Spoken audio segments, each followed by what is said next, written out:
Good morning, children. Today I am going to start chapter 4 आओ लौट चलें।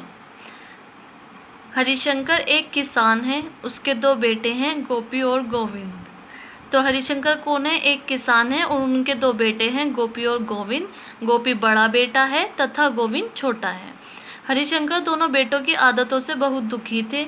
ना तो वे पढ़ाई में ध्यान देते थे और ना ही खेती के काम में उसका हाथ बटाते थे।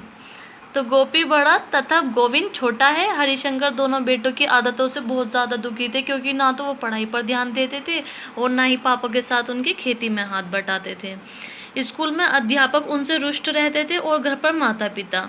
तो स्कूल में जो टीचर्स थे वो उनसे नाराज़ रहते थे और घर पर उनके माता पिता।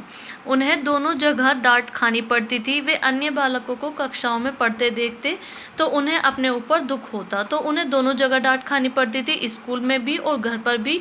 जब वे दूसरे बालकों को, दूसरे चिल्ड्रंस को क्लास में पढ़ते देखते थे तो वो लोग अपने ऊपर बहुत दुख होता था उनको। वे सोचा करते, ना जाने और बालक कैसे पढ़ लेते हैं, हमारा तो मन ही नहीं लगता पढ़ाई में। तो वो क्या सोचते थे कि ना जाने दूसरे बालक, दूसरे जो बच्चे हैं, चिल्ड्रंस जो हैं, वो कैसे पढ़ लेते हैं, क्योंकि हम लोगों का तो मन ही नहीं लगता पढ़ाई में। एक दिन वे विद्यालय छोड़कर भाग गए। अब कहाँ जाएं? उन्होंने सोचा। घूमते घूमते वे एक बाजे की दुकान पर गए और बैंड मास्टर से पूछताछ करने लगे। तो एक दिन वे कहाँ भाग गए? विद्यालय छोड़कर बैंड बाजे वाले की शॉप पर भाग गए और उससे जाकर पूछताछ करने लगे। गोविंद बोला, श्रीमान जी आप हमें बाजा बजाने के लिए नौकर रख लें। तो गोविंद ने कहा कि श्रीमान जी आप हमें नौकर रख लीजिए बाजा बजाने के लिए। बैंड मास्टर, ठीक है, लेकिन बाजा सुर में बजाना।